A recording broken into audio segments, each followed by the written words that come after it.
This conference will now be recorded. All right, so happy Monday, everyone. Today is Monday, December 17th. And we talked about this a little bit last week, but I'm just going to go over it again. This week, more than likely, we're going to see a lot of not only slow mornings, but pretty slow days. Pretty much overall, the beginning of the week it should be pretty decent, but as we get closer towards the end of the week, things are going to pretty much die out. And we can see it is definitely a Monday morning based off of what's going on during the pre-market. Fed meetings tomorrow, yes, and also the meetings on Wednesday as well. Okay, yeah. So I mean, makes it even worse. It's pretty much not only do we have the holiday coming up next week where people are going to basically kind of check out, but then with those meetings, it's probably going to be a lot of downtime. Let's take a look at what we have going on this morning. So J&J continuing from Friday. I mean, this was a phenomenal call by Pritesh. Right before he left, and this thing just got tanked. I mean, you're talking about over a $15 move, and it's continuing coming in this morning. So we broke under 130. Now, 130 didn't really get a much bigger selling. We didn't really see too much that was going into there. And as Pritesh did say earlier this morning, you can see this position that was taken at 130.14 right before we ended up falling down, which is kind of a weird spot. Now, 130 technically being a support level, it certainly looks like. That was just a big, bunch of covering that was going on. But without that new selling, basically what we're looking for is new selling, because if we don't get that new selling, what we're going to see is it pull right back up above that 130 level and, end up making this person money at that 130.14. So number one thing that I'm looking at this morning. Now, the only other thing I really have is PTI.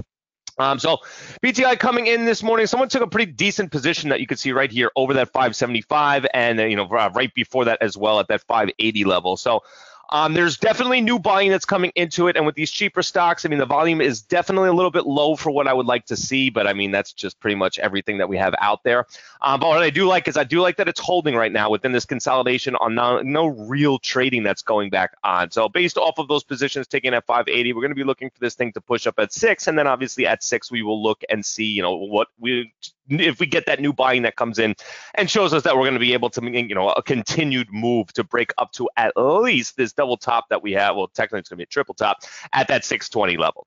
All right, but we're just going to need to make sure that we do hold this little consolidation right here. Otherwise, we're going to end up seeing a break right back down to pretty much 520-ish, 525 right at that level. And that's all I got. Other than that, you can see if we go over to our scanners, the list is just absolutely, it's really short. So we have EVFM, which is not doing anything. It looks like it's in a pretty big staircase right here, but there's just no real trading that's going on. We have 158,000 shares in total, but no bigger prints, no real show of hand, nothing that I have any type of interest in. ABIL not doing anything whatsoever, jumped up overnight, but that's pretty much it. And then BHP, not much that's going on there. Moving over to the loser side of things, we have even smaller list here, and PCG we've already talked. PCG we did not talk about. But if we come over here and we look, 2450, a huge amount of selling that did come in this morning in PCG. On top of that 25 level, definitely getting some selling. So pretty much all the bigger prints that we see within this, that almost all 102,000 shares that we've seen come into this stock this morning is selling. So PCG most certainly is going to be on our morning list from all that selling. TLY story to satisfy all selling. I'm not sure what you mean. So TLRY, remember, we have all that selling that came back into it. We're still going to be expecting this thing to pull back up above that 80 level. On Friday, we came into it, and you can see we technically hit right into that 80, and it just fell back down, but it needs to pull up a little bit more above that 80 based off of everything else that we saw going on. And then everything else, pretty much just the same type of deal. I mean, we're still looking for SQ. It's coming down to that 60 level, which is, that certainly makes sense. No real prints coming in, but we do need this thing to pull up even more. Apple, same type of deal. I mean, Apple at this point, it did satisfy and did go back up above that 170. So not as much as I would have expected, and I would still expect to see more coming in. But overall, guys, it's just selling out there. Things are getting crushed.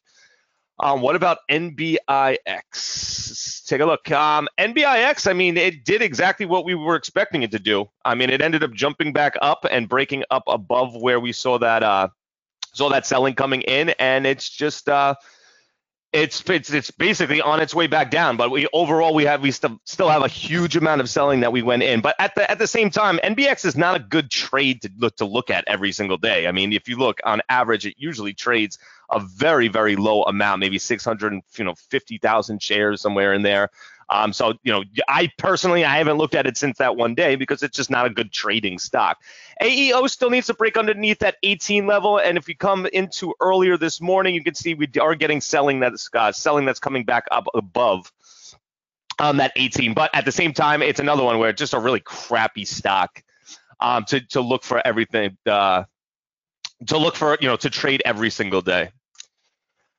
All right, guys. So overall, just it's going to be one of those weeks. So we have the whole government thing going on. We have our meetings that are going on. There's just a lot of variables that go against us having too much going on within this as a trading week. But we're definitely going to get our high. We'll find some high percentage things. It's just it's just going to be a lot of patience. When we come into the holiday times, there's just not a ton that's going on. And you know what?